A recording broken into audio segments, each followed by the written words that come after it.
All right, good afternoon, everybody. We've got a small group today. This session is session 4, and I just want to thank you in advance for all the efforts made to attend the sessions. It's been really great. And the objectives for this session are understanding the role of the social worker in strengthening caregiver interactions that build resiliency in children birth to 5. How to assess healthy social emotional growth of infants and toddlers in a variety of settings, exploring barriers and strategies for working with hard-to-reach parents and caregivers, and recognizing the symptoms of vicarious trauma and compassion fatigue, and to learn self-care practices. So you guys, in your handouts, have the tips for caregivers. Is this one? Just want you to know that it's there. We're not going to go over them again. But they're a really nice handout to give to your caseworkers and for caseworkers to give to families. And so on the front side, this is what you guys saw in the first session. And these are just some suggestions that Allison and I have come up with in terms of tips for caregivers regarding these red flag areas. And then on the back side are sort of more general tips for caregivers that can be shared that aren't specific necessarily to the red flags, but are sort of more general how caregivers can take care of themselves to ultimately help kids, particularly if kids are exhibiting red flags.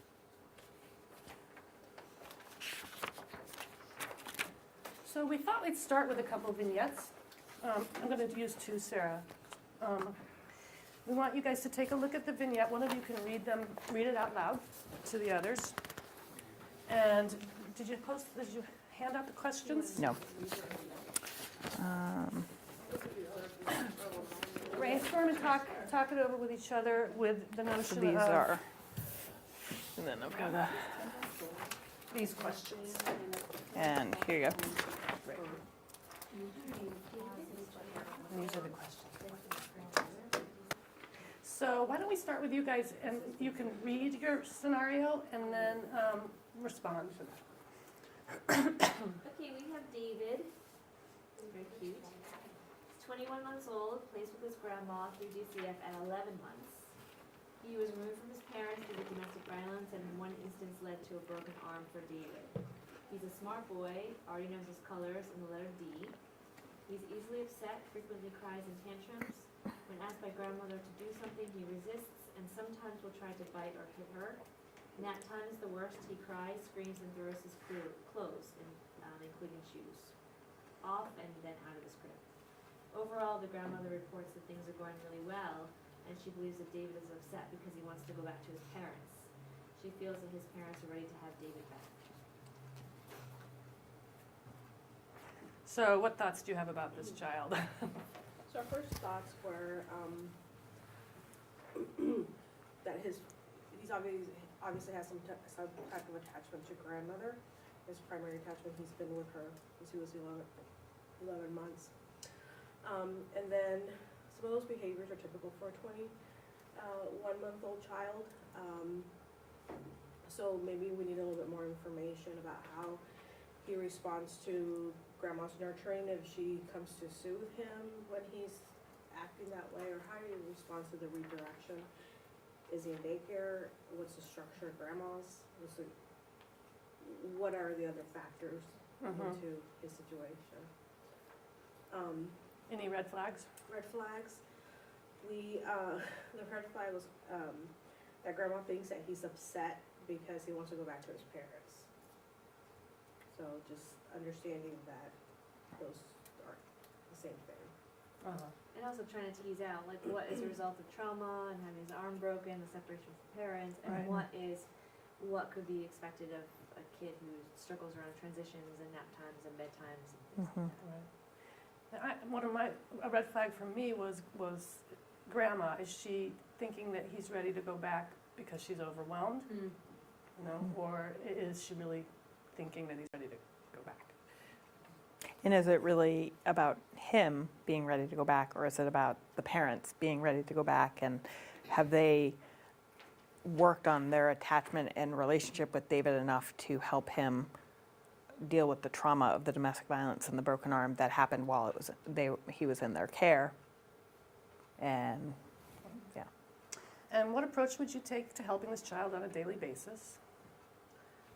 So we probably need to get grandma some education around child development, effects of domestic violence and trauma on a child, someone to work with him and grandma on attachment. And what protective factors do you see in this child? Well, he's had some stability with grandma. He's smart. He's obviously trying to communicate with her on some level, so we see that as some good stuff going on for him. And how could you build resiliency in this child? Basically, Structure and routines and having someone work with him and work with grandma and just provide some supports. Great, thanks. Do you think that, putting your train the trainer hat on, do you think that scenarios like this would be useful for your social workers? So we will make sure to provide this on our website, and you guys can just pull them and print them if you want to do it at a unit meeting or whatever.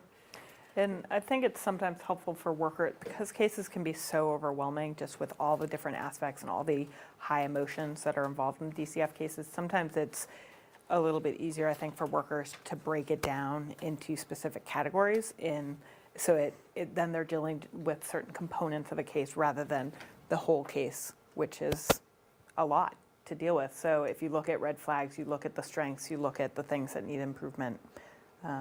At least in my experience as a DCF worker, that was helpful for me, because these cases come in and it's a lot for the worker, it's a lot for the family, and not to mention all the other cases that are on their caseload. So do you want to read to us about Maddox? Maddox is a 10-month-old and has been in concurrent foster home since birth due to being positive for heroin. He startles when other kids make too much noise or the teacher's voice is too loud, and he's difficult to soothe. He has difficulty sleeping and will wake frequently crying during nap time. He's very small for his age. He loves his lead teacher and frequently wants to sit in her lap. When upset, he will seek her out for comfort. His paternal grandmother, who has met him twice, has requested placement. She has a long DCF history with her own children, but feels Maddox is her fresh start. So what thoughts do you have about this child? Clearly he had some neurological issues. But we thought it was good that he had identified someone he was connected with and could be soothed by his teacher, that early intervention would be appropriate.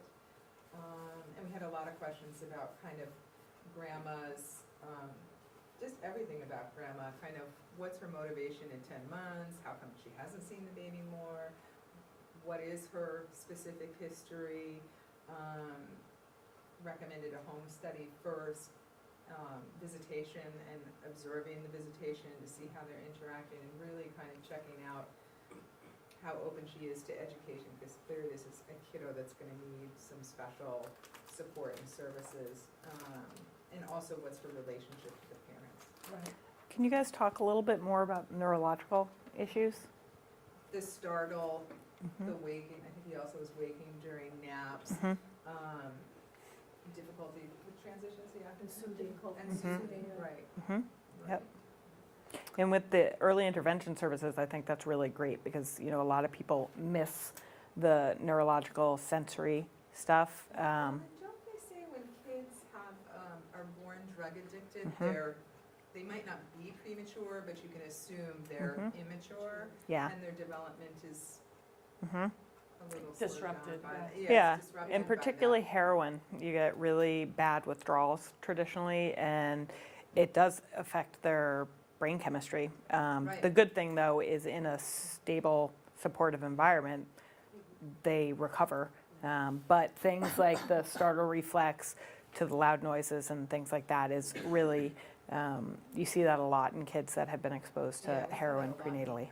Babies who were born crack addicted, really. Yeah, yep. Really Rigid. like bright lights. Yep. Very difficult It's for just them. so overstimulating Yeah. for their system, their brain can't process it. And Yeah. Still at 10 months, would that be typical?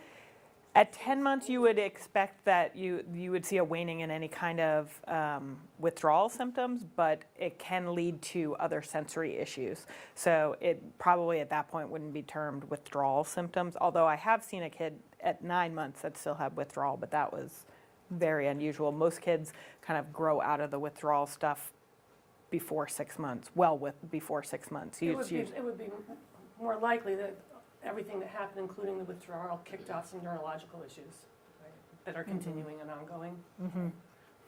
So we can skip red flags, I think we've talked about that, but what approach would you take to helping this child on a daily basis? Structure, routine, consistency, consistent caretaker.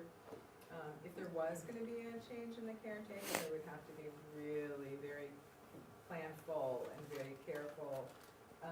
Again, EI services and supports for the caretaker. Great.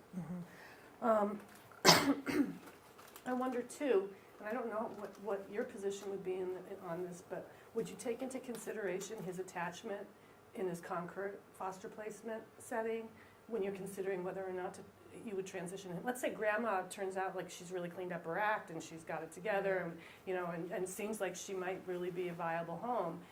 Would you also take into consideration his attachment to the foster parents? The best of both worlds, absolutely. I mean, I think it gets a little messy when you put real people together that have perhaps, that I want this child, people can get very emotional about that, but that would be the goal. That would be something that was weighed for in your decision. And certainly to try, because of that attachment to the daycare provider, to try and keep that in place for him as well. Right, You wouldn't want to sweep the rug out from under him all in one swoop.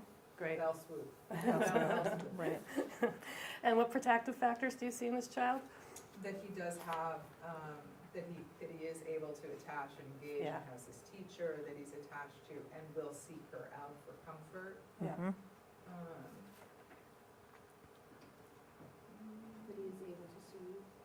That he has some capacity for self-soothing. Yeah, that he can seek comfort. Yeah. Great. And how would you work on building resiliency for him? Maintain placement and carefully explore grandma. Move forward with care and again be very planful. Attempt to maintain his daycare placement for increased consistency for him. Great. Yeah. Thank you so much. Is that a useful exercise for you guys? Yeah. Good. So these were we just included these slides. They were also in the last PowerPoint, just to, again, go over the protective factors, because a lot of our kids have these things. It's just a matter of tapping into them or getting a caregiver to help them tap into these. And then with the building the resiliency is how we sort of secure a child, not only in the present, but in the future also.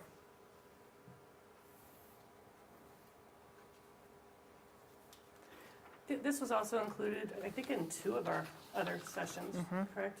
And so we won't go over it in detail, but just know that it's in there yet again. Just ideas for your social workers to carry around with them.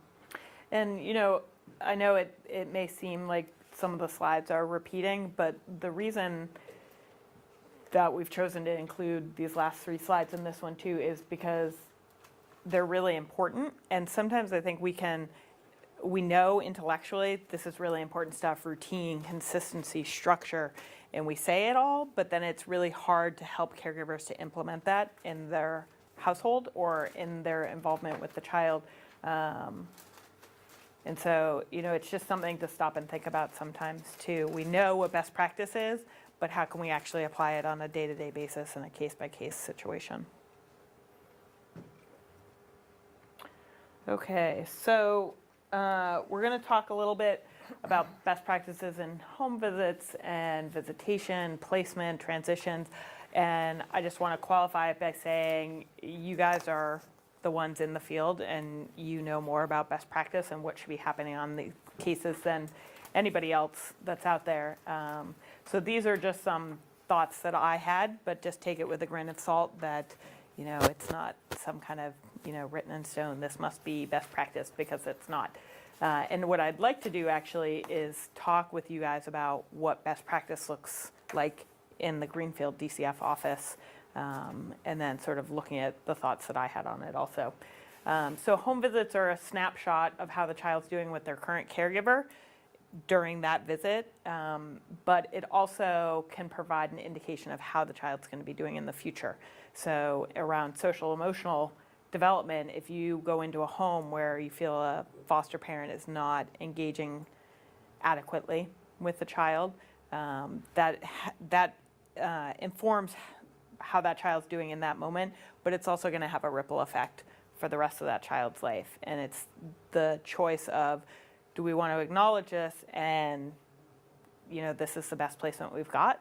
So, or do we want to try to make some changes to shift how the child's doing now and how they'll be doing in the future?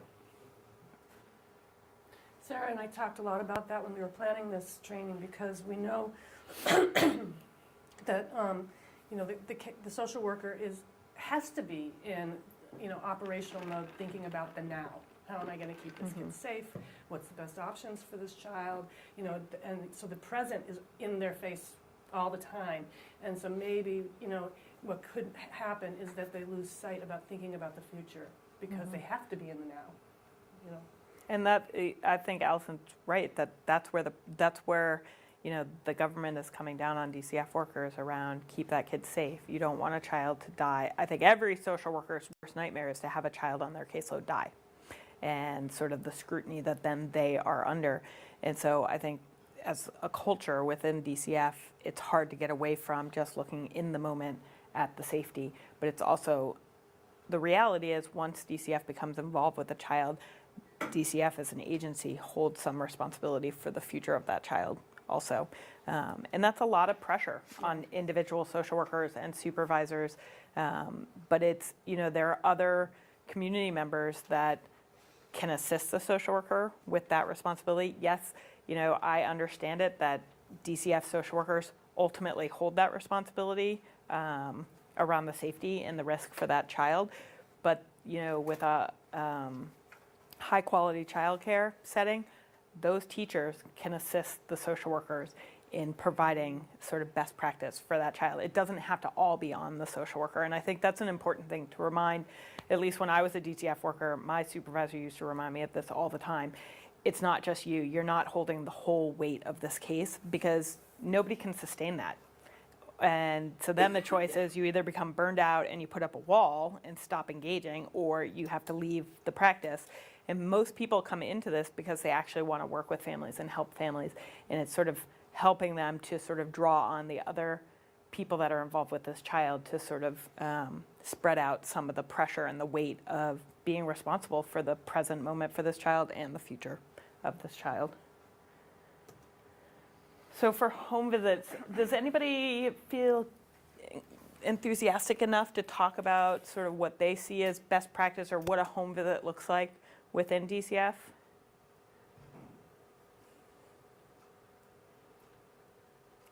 It's all different. It Just- depends on the case, it depends on what's going on, it depends on if you're in the visit and a new issue rears its ugly head in front of you. I mean, I think it's very, unfortunately, in the now. Right. And I think you're right. If you could maybe just think of like one case, whatever, whether it's a case where a child's with a parent or a case where. Am I talking about foster care Or no, it could be either one. Basically, anytime a social worker is going out to visit a child, what does that look like? or what does it look like? I'm looking to see that the kids look taken care of, that they're making eye contact with me, they're making eye contact with their caregivers, that when they make a request of a caregiver, that the caregiver is responsive. What else? That they seem relaxed and natural, that they're not kind of sitting there like, yes, no, can I go now?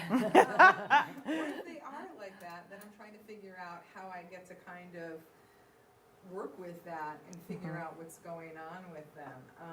Looking around the house to make sure there aren't hazardous, gosh, that maybe the house is clean is helpful. Right.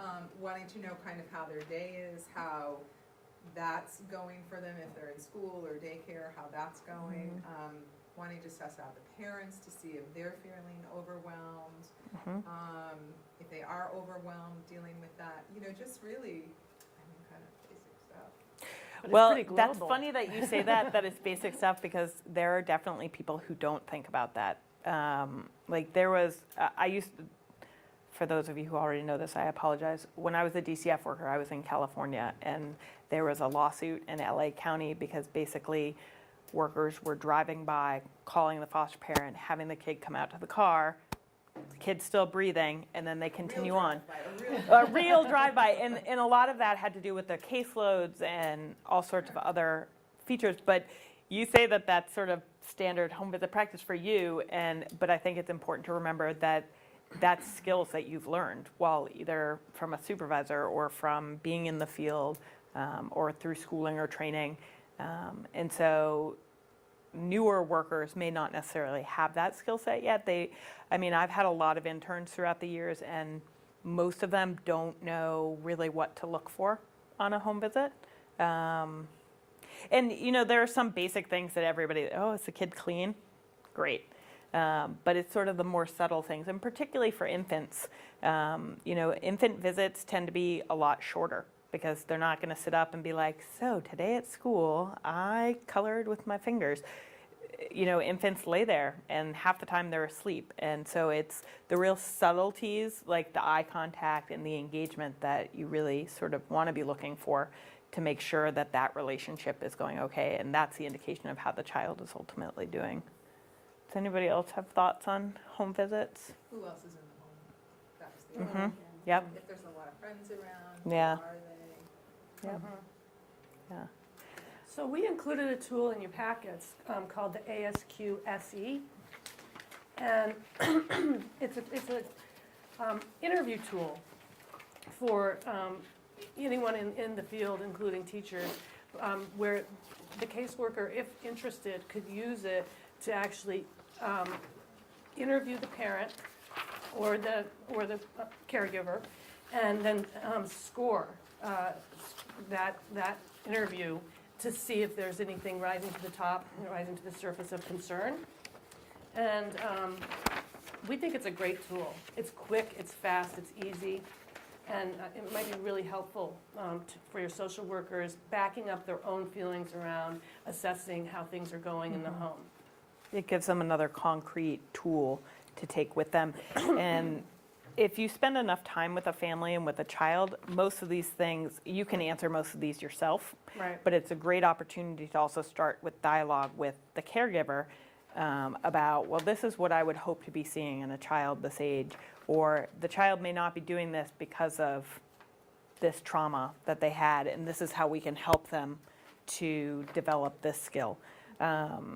So it's baby through 5, and we have the full set on CD-ROM. So if you guys are interested in us providing that to you, we can look into how we can make that happen. If you wanted to have the whole set where they could come to you and get copies, or it might be able to be put on the common drive. So we're going to be looking into that. And I think it's also important to remind social workers too, they don't need to come in there and run through this list of questions, because I think that tends to make it put parents more on the defensive, like now I'm quizzing you about your child. But it's really good reference points for them to think about before they go on to a home visit. Oh, these are the things that I should probably be seeing from this child during that home visit. And am I seeing it? And if not, why? And how can I help the parent to help this child develop that skill set? Any questions or thoughts about that? It would be nice also, there's a book that goes along with it that gives activities, specific activities if a child is, their development in an area is low. It gives a list of activities that people can recommend. to And that's parents. So included that's on the. really- I'm not sure, I haven't looked all the way through so it, it but might be a book yeah. that you could- I think it might be included on one of the CD-ROMs. No? Okay. The other thing too that sometimes is helpful for workers and was helpful for me is I used to carry around what I called like a Mary Poppins box, which was like little balls, crayons, some paper, things that kids can engage on, because you come and see these kids once a month, and oftentimes they're familiar with who their social worker is, but for little ones, it's sometimes harder to engage and get sort of a real reading on how that child's doing, because a 6-month-old or an 18-month-old, you've got some stranger anxiety there, and a lot of the times they're going to freeze up when you walk in that room. Even if they're kind of generally familiar, you are still a stranger to them, or your workers are still strangers to them. And bringing in toys, it's amazing how the kids just melt, and they're like, oh, I can throw balls. This is okay. This person knows what level I'm at, and they want to roll this ball with me. And I've found that's another way to really get a good sense of how the child is actually doing. Because just as much as you don't want the foster parent being like, now you need to sit there and say yes and no and yes and no, you also don't want the kid freezing up so much that you're not getting an accurate reading on how the kid's doing in the home. So when I used to do home visits for DCF, the areas that I tried to look carefully at were social, emotional development, medical, and education, because these are areas that, for me, I found really helpful to look and see how the child is doing in these different areas as an indication of overall how they are doing in that household.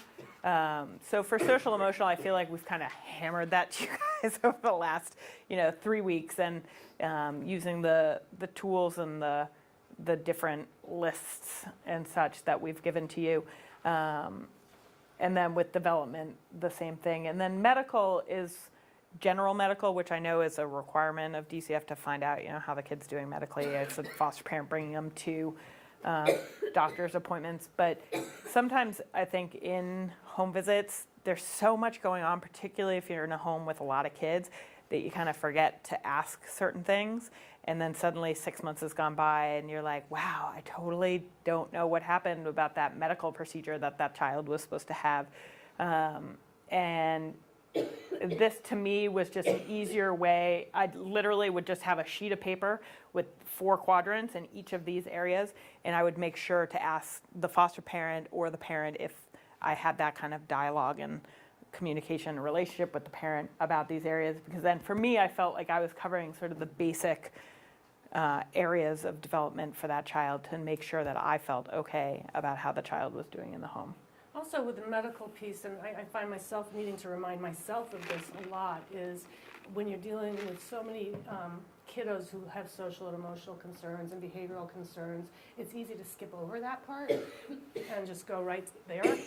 And so ruling out medical is a great rule of thumb. Mm-hmm. So for placement, does anybody want to talk about how you guys make placement decisions within DCF? Open bed, man. Yeah, Open yeah. bed. Let's be Yep. clear. Yeah, that's the reality of most DCFs. It's kids come in, you need to find a place to put them that night, and you've got this short list of people, and you're hoping somebody's going to pick up the phone. But I think what we're doing a lot more though is trying to place children within families. Mm-hmm. So that's our first focus, Mm-hmm. trying to find family members so that the children can be with people that they know. Yep. You definitely are doing that a lot So more. we're doing a lot of that, Absolutely. Mm-hmm. A lot of which I grandparents think is a very positive thing involved. compared to, Mm-hmm. I mean, Yeah, because you want to have a kid in a home with people that they're already familiar with if it's an appropriate placement. And I think that's sort of always the caveat is it an appropriate placement? And sometimes you think that it is, and then later you're like, oh my God.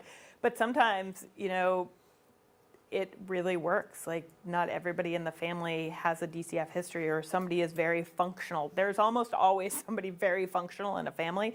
It's just tapping them and seeing if they've got a place available for the kid. So this is, again, best practice, but in sort of an ideal world. I recognize the fact that kids come in, you need to find a placement for them, and you do your best to make sure that it's a good home and it's a good fit for them. And sometimes it is, and sometimes it isn't. But the sort of philosophy of one child, one home, meaning that if they're removed from a parent, that they're going to be in one home and then either return to the parent or be in that one home permanently. And particularly for 0 to 3-year-olds, I think it's very important, just with everything that we've sort of driven home over the last couple of weeks around brain development, attachment, social emotional development. Every move for a child, oh, look, I even wrote it at the bottom. Every time a child changes placement, it causes further trauma and fracturing of their social emotional foundation, which just ultimately then makes it harder for wherever the child ultimately lands to do that repair work. Well, also with the baby to 3 population, they, they don't exhibit the stressors as externalized as, the 3 to 5-year-old population. So, although you guys probably know this, but I also would want to stress that in your the trainer hat, do the social workers know what an impact it has on baby through 3, because it doesn't really show.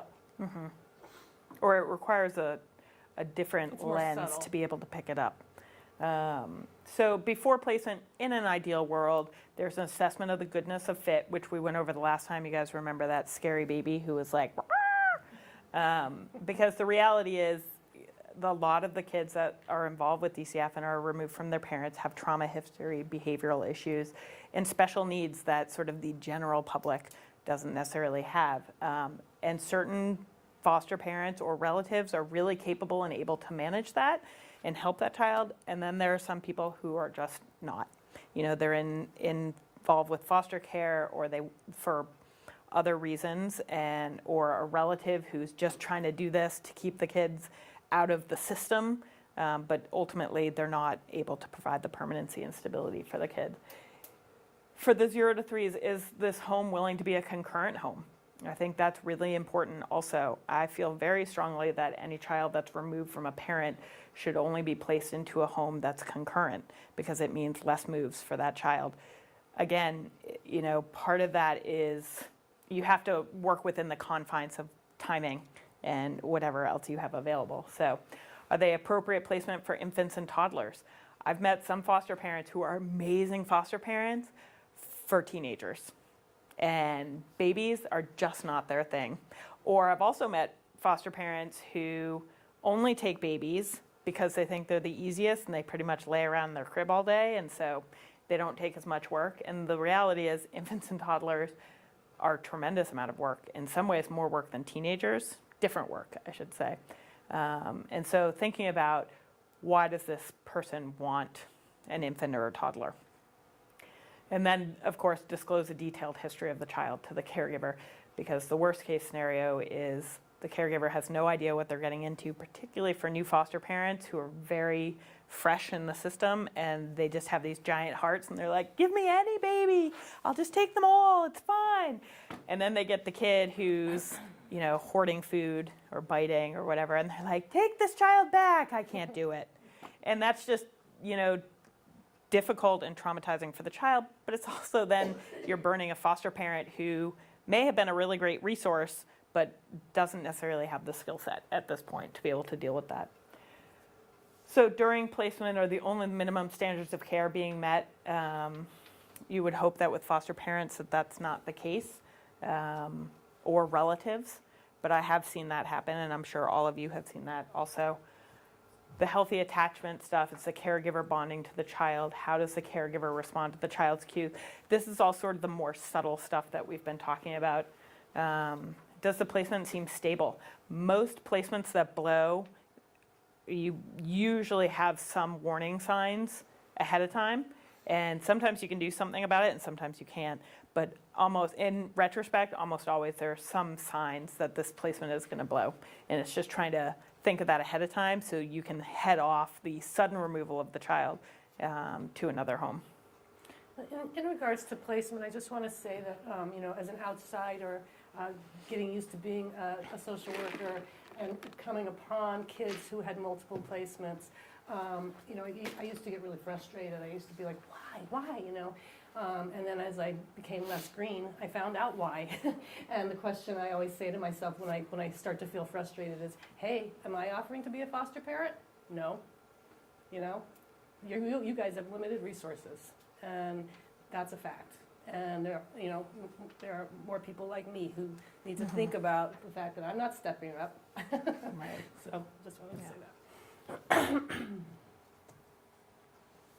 So biological family versus foster care, I think is always a really hot button topic within DCF.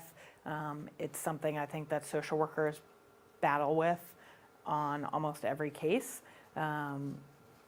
And like I had said before, biological family is always preferential. Kids have an attachment to their family, whether it's healthy or it's not healthy. They know those people most often times.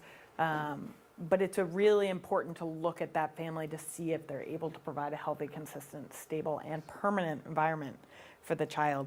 I think placement with family right off the bat is great.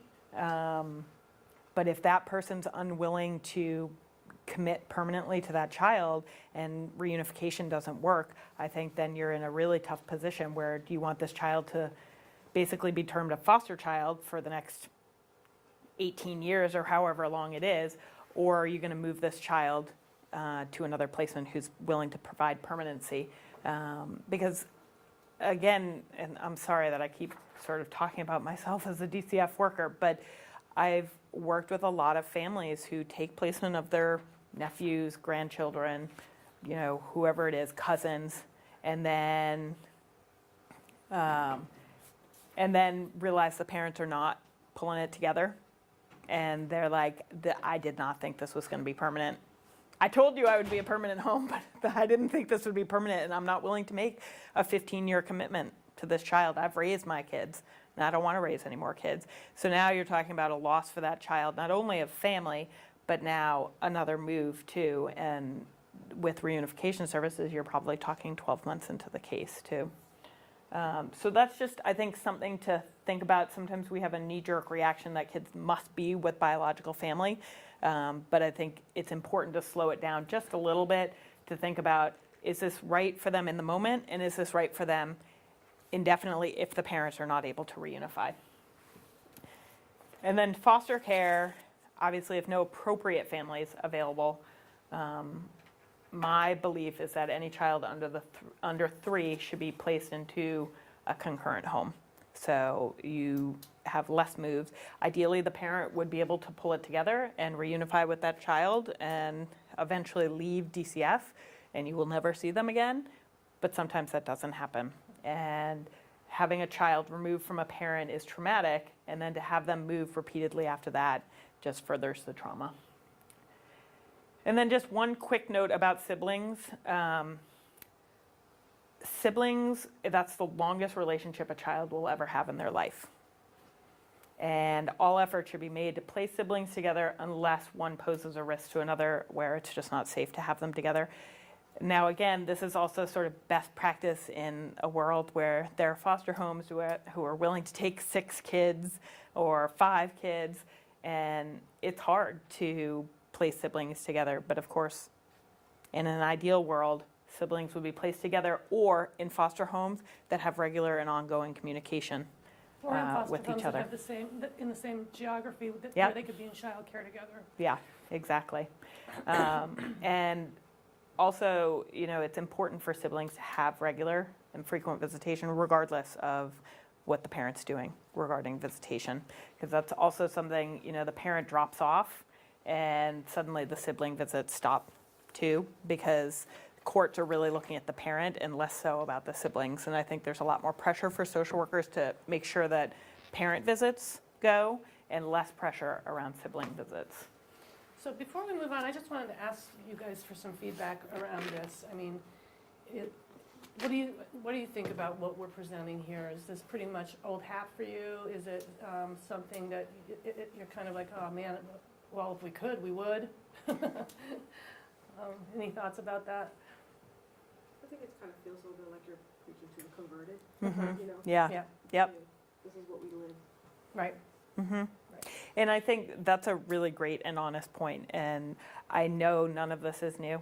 And it's just sort of, you know, the occasional reminder, because we get so in the daily grind that it's important to stop. I think it's important to stop and revisit this stuff. But I also, you know, in all my years I've been doing this, every 2, 3, 4 years, I get the same message again and again. And so, you know, part of it is important also for the new workers who may not have And heard this. thinking about so. training staff. Yeah. I think it's a bit frustrating because think we work really hard not to take kids because we don't have places to land them. Right. I don't want to land a kid in a foster home or even a biological home if I don't have to because it's a crapshoot. Mm-hmm. I have a 4-year-old about to have his fifth placement. Mm-hmm. Yep.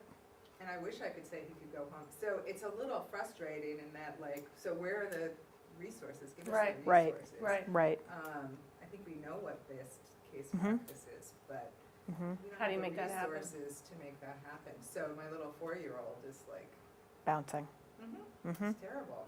And I think part of that is a systems issue, you know, outreach to communities to find foster homes and working with foster parents to better prepare them to be able to work with kids with trauma histories. And unfortunately, DCF Social Services is underfunded. It always has been. It probably always will be. And it's putting pressure on sort of the higher ups about this isn't working and this is best practice and we need to fix it.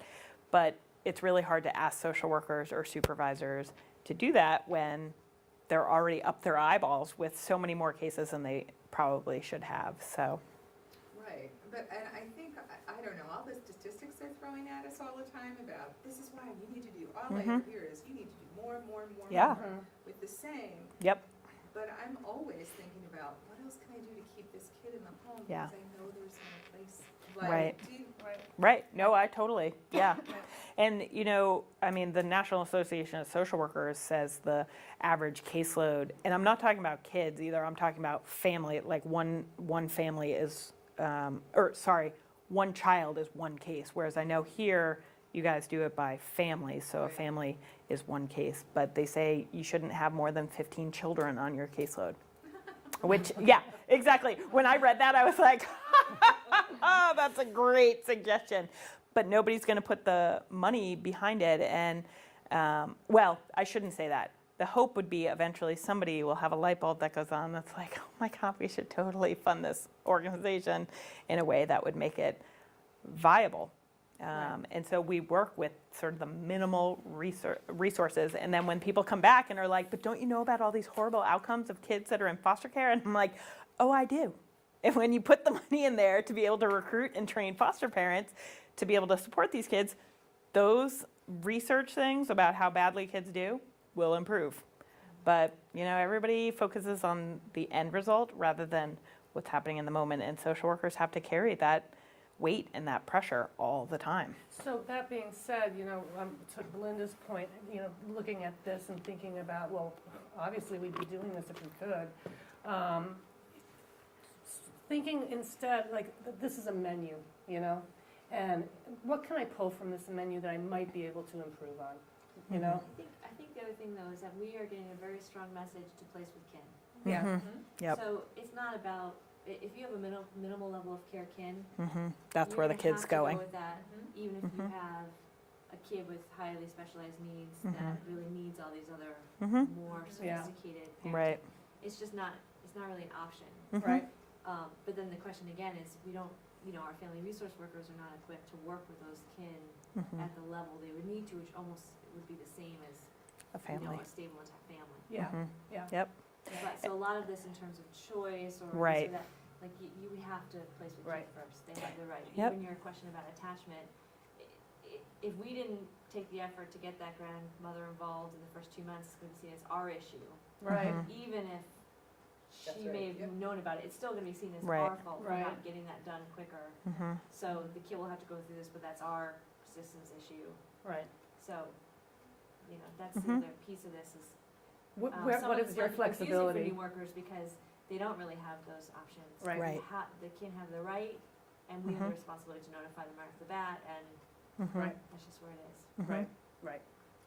And that's one of the things that I'm hoping that our grant with the statewide recommendations that we're making will at least shed some light on it. I don't know that it would ever change anything, but you get enough people with that squeaky wheel, and the hope is practice will change. Because practice has changed, it just is very, very slow. And it's often in response to, Something tragic. yeah, Well, thank you for your feedback about that. yeah. So this is just around transitions. Again, keeping in mind what Belinda had said, this is, you try to do this, and it's just things mostly to train new workers on around how to help kids through transitions, because we all know kids move in foster care. Sometimes it just can't be helped. So thoughtful and paced transitions are important. Things around routine, smells, food, continued contact with their previous caregiver, and timing. This is really thinking about babies, really trying to spotlight how babies react to transition. And watching the cues of the child. How is the child coping? And again, I say, a transition can range anywhere from a week to multiple weeks, but that's all within the parameters of the availability of the caregivers and the availability of the social worker and the timing of everything. So again, this is partially fantasy, but partially just things to kind of keep in the back of your mind. And I also, for the overnights for infants and toddlers, I feel pretty strongly that infants and toddlers should not be doing overnights during a transition, because if you think about it, nighttime routine is one of the most vulnerable and intimate times for everybody. You settle down, you relax, you're there, and you've got to relax and go to sleep. And so for infants and toddlers, overnights are basically the transition. That is the placement change. So, doing 2 days on, 2 days off, 2 days on, 2 days off isn't really usually something that would work for an infant or a toddler in terms of their ability to cope with that rapid change. So doing increased visits during the day or during special family times like meals, bath time, things like that. And then the move would be the first overnight. Do you guys feel like people are able to do transitions at all? Or do you feel like it's, yeah? That's great. That's great.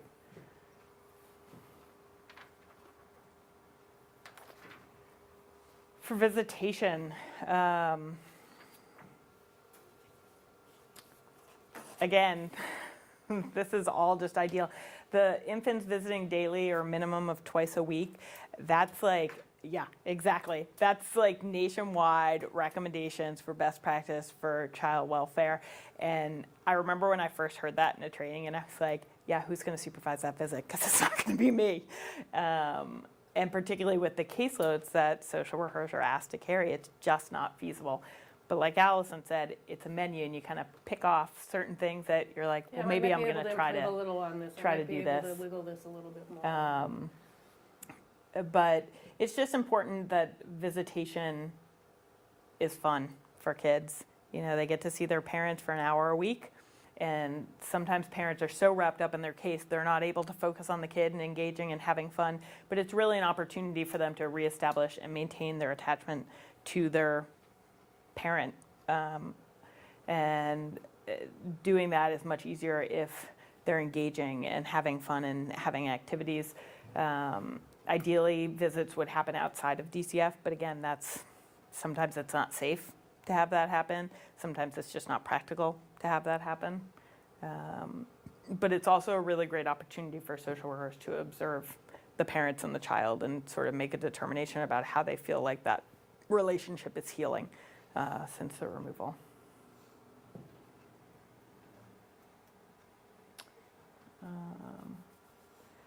So working with challenging families.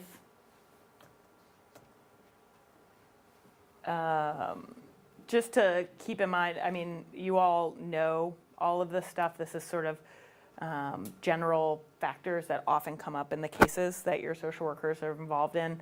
Mental health issues impact the social worker's ability to work with the family. And keeping in mind that a lot of the parents that social workers deal with have trauma history themselves, which is going to impact their ability to engage with the social worker and impact their ability to engage with the child too. A parent who spent a significant amount of time in foster care and then subsequently has their child removed and placed into foster care, that's going to be a real triggering situation, and they could be more resistant to engagement, and it's sort of stepping back and thinking about why are they not willing to engage. medical issues. Sometimes our families have a lot of medical issues that are either not dealt with or they're trying to deal with through pain medication, things like that, which make it much more difficult to work with the family. And then just keeping in mind that kids that are still in home with the parents, whatever difficulties you may be having with the parent, the kid's experiencing that for a lot more time each week than the rest of us have to. So it's just important to think about what the child's experience is in currently living with that family.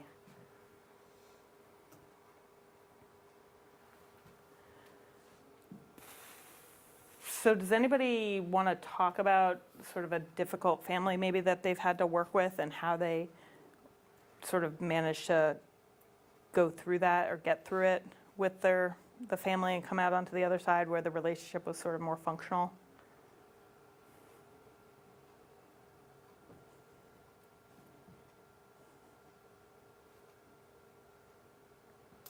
Well, I've got lots of stories. I can tell you guys them until I'm blue in the face. You know, sometimes it's easier to sort of villainize a family and say they're just not working with us because they either don't care about their kids, they don't really want them back, or they're not, you know, they're focused on themselves. And usually, sometimes that's the case, but there are other instances where it might be influencing the family's ability to work with you. And these are some of the things that I've run into. I don't know if you all have run into different situations where families are difficult to work with, and it's beyond these. I've also dealt with a lot of families that are just in plain denial about being involved with DCF, and so they don't show up for visits or they don't show up for meetings with social workers. And sort of understanding why they're acting like that, I think, is sometimes helpful in having a little bit more empathy and then being able to address it when the parent hopefully does resurface or shows up. I'm curious to know what are some of the ways your social workers get around the anger. You know, like what does that look like? Trying to get through that anger. Inappropriate jokes, I don't know, go to the gym. Yeah. I mean, in their work with families, like. Well, I don't think, not with the family. I mean, I think with other social workers, I make inappropriate jokes and I Right. process with them and Right. I let off steam with them. Right. And Right. I'm of varying degrees of successful with that. Right. I think that when interacting with families, a lot of times what works is just listening to people, Mhm. letting them Mhm. really know you're listening to their story. And their anger level decreases as they feel Rather listened than, to. and then I think I learned over the years too that I didn't have to defend the department as a whole. I could like really listen to someone, let them complain. Maybe they're off base, whatever, but sometimes just the simple fact of really being heard Mm-hmm. can de-escalate Right. a Yep. lot of anger. Right. Right. So, you know, if you can get past that anger, I would think that then they can feel sort of like you're parenting them so they can learn how to parent. Right. Yeah. Tricky, really tricky stuff. And I think another thing that sometimes works too is sometimes if you can do something for them, something tangible. Right, Mhm. concrete, Yeah. yeah. And, Yeah. and a diffusing tactic too. I think that the social workers Yeah. do all of those things. Yeah. And humor with them too, Mm-hmm. when it's appropriate. And Mm-hmm. I think there's just a lot of different, and it depends on the family and why. Are they mad because of you're investigating them, or are they mad because you took the kids away? I mean, those are two different kinds of Mhm. mad. Right. Right. Yeah. Or they're just a person that's mad all the time, and then I think you know, develop strategies about how you deal with generally with angry people. Right. Sometimes you deal with them by having them have all their visits with you out here in the lobby when there's a police officer present. Right. Right. And you have another person with you every time you talk to them. Right. And that's the great thing about, you know, looking at each individual case and sort of doing your own assessment and investigation about what is actually going on here. Because you're right, if this parent is mad all the time at everybody, visits should happen here with the police officer. But if they're mad because they haven't gotten over the initial removal, that's a very different engagement. And to me, there's a lot more space there for repair work with that relationship so you can move forward with the family to hopefully get their kids back to them. And one of the reasons I was thinking about the level of anger you guys must contend with is because I just the other night did a professional development for teachers and directors on the process of filing a 51A, what it means to be a mandated reporter, what happens after they file, that. And, their response when I suggested that oftentimes it's best to share that you filed, not all the time, but oftentimes, they were like, well, but they'll be so mad at me, how do I deal with how angry they're gonna be? And then it just made me think about, your social workers and the level of anger they have to contend with all the time. So Judith, you actually hit on one of these, providing concrete help through items, resources, and referrals. And again, I know that for seasoned workers, most of the stuff they're already doing on a daily basis. This is sort of more from the train the trainer perspective on bringing it to new workers. Because some people just magically have all these skills, but most people, this is learned skills. And it's something that they can actually share and teach families also, which makes the relationship better, which hopefully means the child will get back faster, and it's less stressful for the worker, because nobody wants to deal with a family that is angry and aggressive with them all the time. But doing some of these little things can make baby steps towards a more repaired relationship and allowing the social worker to work with that family instead of sort of the push-pull, which often I think is what you experience when you're involved with DCF.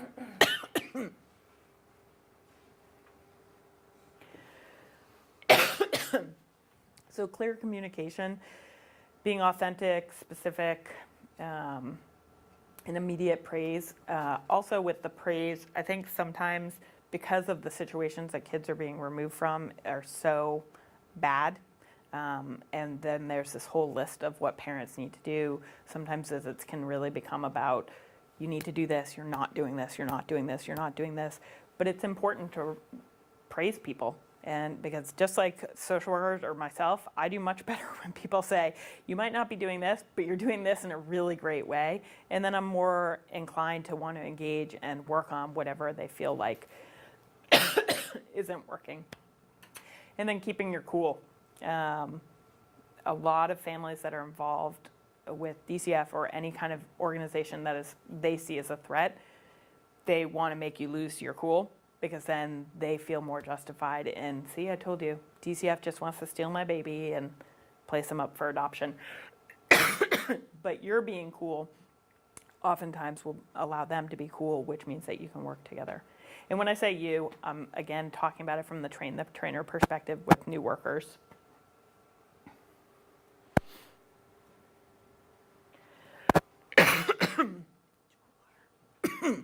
Okay. And then reflective capacity, which we talked about, I think, a couple of weeks ago. Just what are you bringing to this situation? What are you bringing to this engagement with a parent? Because it takes two people. The parent can be really angry and upset and aggressive, but it also takes a response from you to be able to do that engagement. If you're not engaging with the parent around that, it's less likely to escalate. Not always. Sometimes, no matter what you do, the parent is going to fly off the deep end and the police are going to need to be called. But the goal is to sort of think about what am I doing? What does my stance look like? How am I engaging with this family that could be escalating it instead of de-escalating the situation?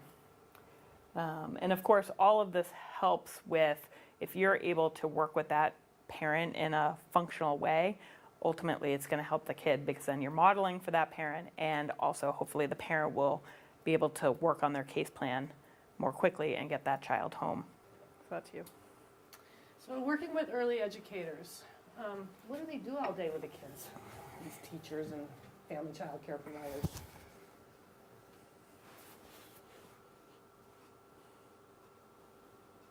Lots of trips to the bathroom. Yeah. Reading, singing, Right. playtime, Right. structure, Right. whatever. Structural consistency, nurturance, good nutrition. Yeah. Some little kid life skills stuff. They're really, parenting, right? You know, I think about, high-quality childcare programs being almost a co-parent. So they're a wealth of information for you. They probably spend more time with that child than anybody else. So thinking about, in the train-the-trainer model again, thinking about how to guide your social workers through really getting to know what childcare programs are good, what childcare programs are available, and what kind of information they can gather from childcare programs that is really valuable. I was talking to Kathy before we got started here, and I asked her, if the kid goes in on a supportive slot, do you always obtain a release if they're still in the biological home? And she said not always, but that would be best practice. So thinking about that, getting a release signed so that the social worker, I can't think of a reason why you wouldn't. I always do. she said that sometimes, I thought we had to do the referral. if they're in the biological home, Yeah. so maybe we need to check with Kathy about this again, but she said sometimes the parent can refuse to sign a release. Well, then you refuse to get in the childcare. Right? So that's the carrot, right? You need to sign this and we'll get you childcare. Right. Unless I've been assuming that, giving all this information without a release. Well, go back to Kathy and get clarification on that. But she said that it's best practice, and in most cases it happens, but the parent can refuse to sign it. I don't know. Then again, you're not getting. Right, there's your carrot. Right. Maybe. Well, anyway, so usually a release is fine. So in that regard, letting the child care program know as much of the history as is possible is really, really helpful to them. They can be thinking about that individual child's experience and responding individually with care and nurturing around that past trauma history.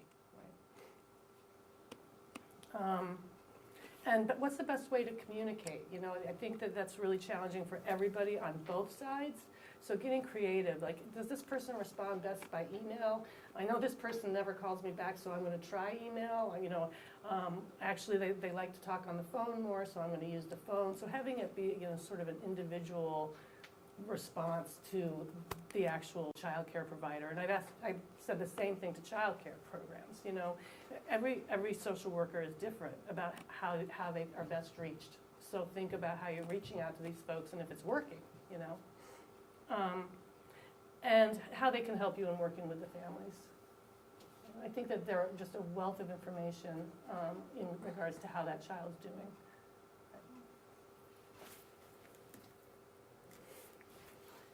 So vicarious trauma and compassion fatigue. Care providers are unique people. We have a gift of being able to connect to others in ways that are difficult to explain and even more difficult for others to understand. Our unique ability to emotionally join with our early education and care kids and families.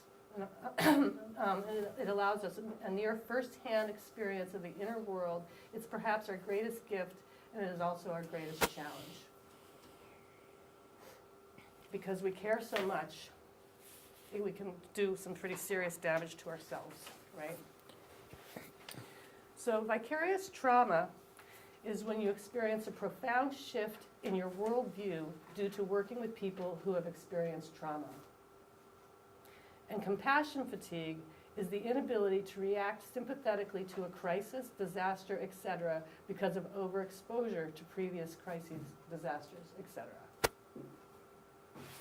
And before we go further, what I want you guys to do is to pull this out of your packet. It's a what's the title of this one? Professional Quality of Life Scale, Compassion Satisfaction. And go ahead and fill it out for yourselves. Did I give everyone enough time to fill it out, or need a couple more minutes?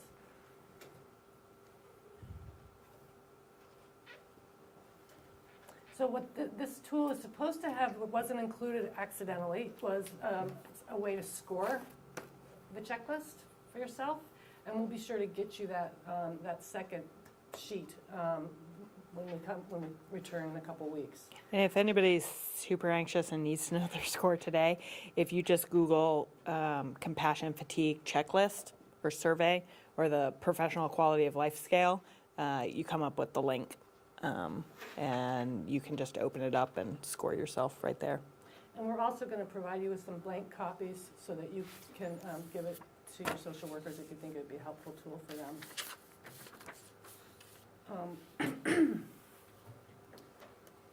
So the difference between vicarious trauma and compassion fatigue, one way to think of it is that compassion fatigue is more like burnout, and vicarious trauma is more like experiencing the trauma of some of the folks that you've worked with. Burnout is cumulative, predictable, it builds over time, results in work dissatisfaction, and unaddressed, it will lead to serious health problems. Vicarious trauma is a narrower focus. It's harmed by the kind of work we do. There's intrusive imagery. It unfolds over time. It's cumulative. It changes the meaning of life and affects our worldview. So just to give an example too, police officers often have vicarious trauma, or firemen, they often have vicarious trauma, where it's just these intrusive images of whatever the horrors are that they're seeing, just to put it in a different context. Yeah, and social workers often have vicarious trauma. Teachers as well. Where you just can't get that kid out of your head that you've pulled from a nasty crib and a nasty house. And it's just, you lay down to go to sleep at night, and that's just the image that just keeps popping up. So how does it change us? It causes us to have shattered assumptions about basic beliefs in our world for safety, security, trust, justice. It's the result of repeated exposure to the cruelty of others. We have a heightened awareness of vulnerability and the fragility of life. Feel a sense of powerlessness and a sense of alienation. And I think being in the social work field, a lot of times, this is just considered Normal. part of the job. Just this is what happens when you're a social worker or in another field that has a lot of intense client or patient interaction. And I think it's important just to stop and think, if it's really impacting your life, then it's not okay. It may be normal for the profession, but it may not be helpful for you, and you may need to shift things. And it doesn't mean you need to stop being a social worker. It just means shifting so that it's not impacting you in the way that it's having an effect in the rest of your personal life. And I think a lot of times we can mask it with humor, with substance use, with putting up a wall or a facade, but what's happening underneath is this. And I include myself in that, and I also think that it can wax and wane. It's not either there or not there. It can depend on the caseload. It can depend on how horrendous a certain event was. It can depend on, and we have the capacity to heal ourselves, but we will, you can get to a point where you don't have that capacity anymore, and you have to really think about what you can get for support services, right? So vicarious trauma and compassion fatigue happen because you care about people. That's the initial experience. You have empathy for those people and can identify with their feelings and experiences. Those feelings become incorporated into your worldview. So the empathy piece is, of course, necessary, but it's like that quote that we just read. It's the other side of that coin is it leaves us vulnerable to either develop compassion fatigue or vicarious trauma. Does it always happen, and is it forever? It's rare to develop full-blown vicarious trauma. Vicarious trauma and compassion fatigue can be prevented. They can be addressed and overcome, and they don't have to be forever. So you guys phew, okay.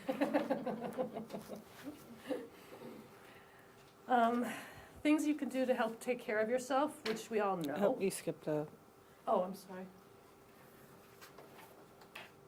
Because I don't have it. Oh, no, no. Signs in your life. No time or energy for yourself. Difficulty managing your emotions. Difficulty accepting or feeling okay about yourself.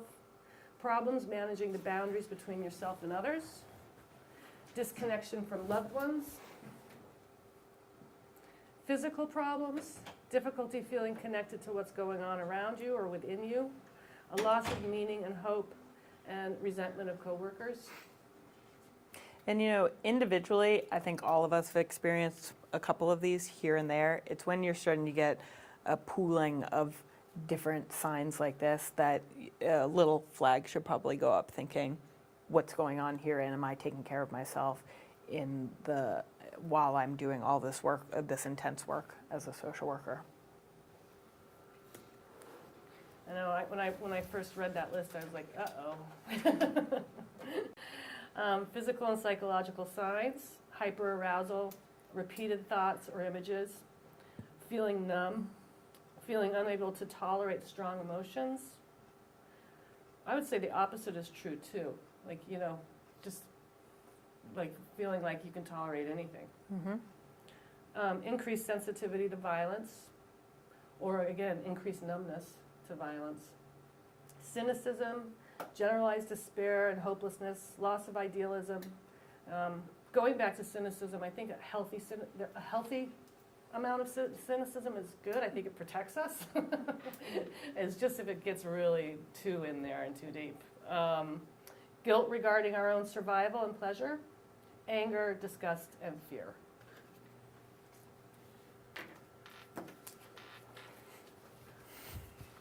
So develop good coping strategies.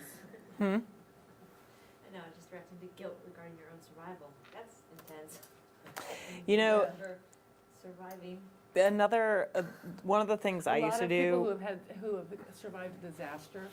That's a good. Mhm.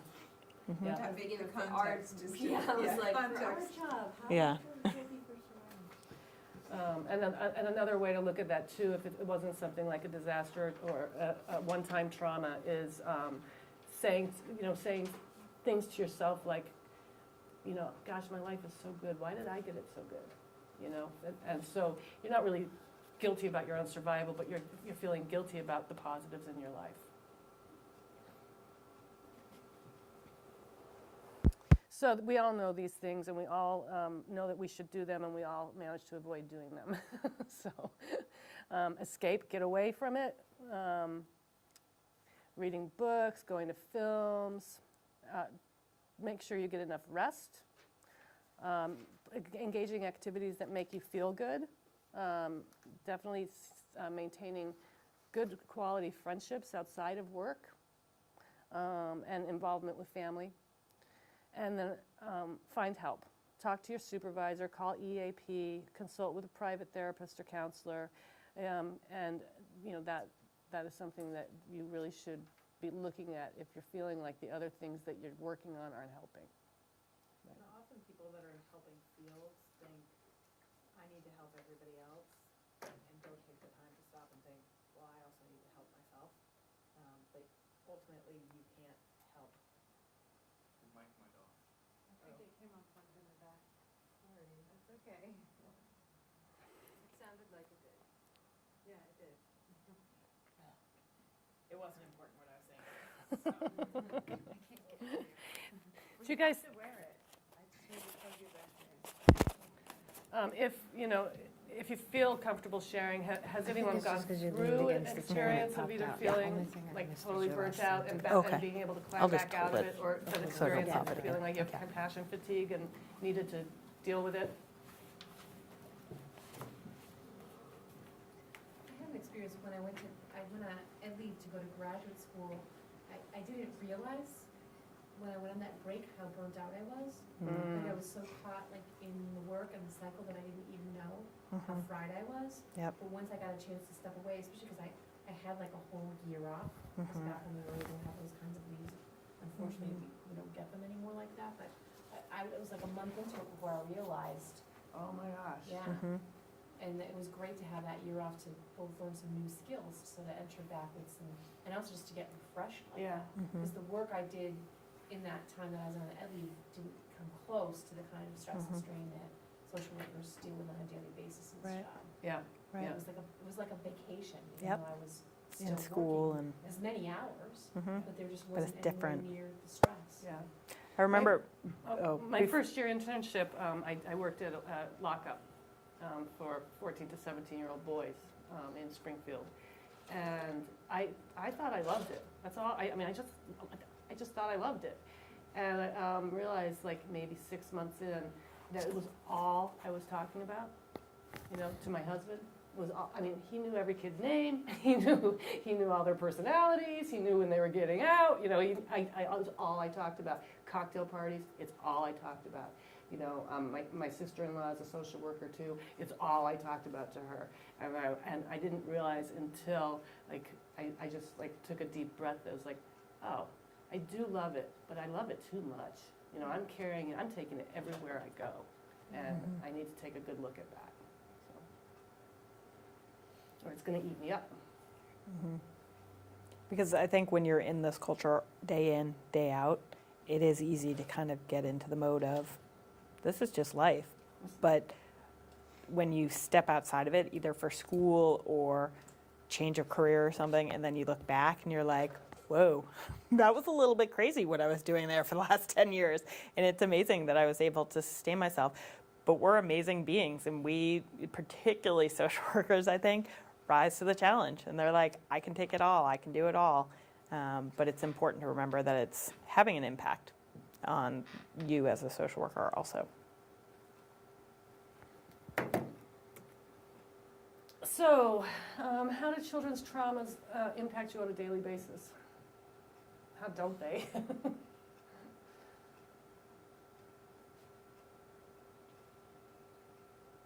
As supervisors, do you guys find that that's sort of what is taking up a lot of your day, or is it other sort of organizational stuff?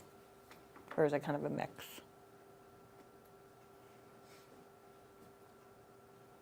Well, you have to support your social workers, right? Well, True. it's always there. I think we've become a little bit better as an agency, that there's more room and space and to talk about it. I mean, when I first did this job, nobody talked about vicarious trauma. I don't know if the term had been coined yet, back in the ancient days, but now we talk about it. Are we great at making sure that there's space and time to process it? Probably not, but I think it's sort of incremental progress. At least now we've named it and know that it's important that we give people a chance to talk about stuff, Yeah. and that we encourage people to, you know, take vacations when they need vacations, to call EAP if they need help. That it's like we've more normalized that the job So is it sort of stressful. entered the culture. But I think Yeah. we still have a really long way to go, because I think as an agency, we talk about self-care, but I don't know that we really afford people opportunities to do Right. that. Or do people even know how to do it? You know, like I how to think we do more and operationalize it. more, but Yeah. we still have a job where we're still asking people to do impossible Mhm. jobs. And my favorite was you go on vacation because supervisors are like, you need a breather. You leave for 2 weeks and you come back and everything's already there. That's giant piles on your desk because nothing stopped over those 2 weeks that you were gone.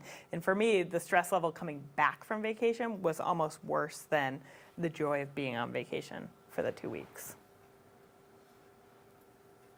So I'm going to skip the second question. I feel like we've talked about that. But any thoughts and questions about the 4 sessions? Any feedback you'd like to give us? Anything? Well, I think the feedback should be is that you guys have done a wonderful job in representing all the topics, and, you know, just sitting here listening to a lot of this stuff, it's too bad that a lot of people haven't attended, because I think a lot of people could have gotten a lot of good information out of this. But thankfully, the videotaping is gonna, hopefully, will be helpful, because people will still be able to have the availability of the programs that they can take a chance to sit and do that. And also, just so you know, we're willing to break this down and do it at unit meetings. We're willing to, bring it to your Subtopics. people any way we can, so. Like if keep there was that in mind. something you found interesting, one thing over the last 4 weeks, we're totally willing to pull little subsections and do itty-bitty trainings. Because, I know everything that we've covered in the last 4 weeks either is a lot of repeat or it's stuff that is not necessarily applicable for whatever reason. But I'm guessing there's probably 1 or 2 things that you think might be helpful for your workers. Oh, and at the back of the PowerPoint, there's an extra page of my notes of things that I meant to add in that I forgot to add in, so you can just tear that off and throw it away because it's not part of the training. It's just my silly notes to myself. So. And we will get you blank compassion fatigue checklists and the scoring for you to have to give to your staff. And also, I feel like sometimes we lay all this out there and we're like, okay, take it with you, go talk to your staff and help them, do self-care and stuff like that. But that's sometimes really hard conversations to have too. And both of us are more than willing to talk with supervisors or whomever, or staff, on sort of breaking it down into a more manageable conversation, other than using like the coin phrases of vicarious trauma, self-care, do it. Like it's sort of these broad topics, and it's sometimes a little hard to break it down into something more digestible. If you guys could fill out the evals, that'd be terrific. Yeah. Any other thoughts before we move on? Okay, thank you for coming.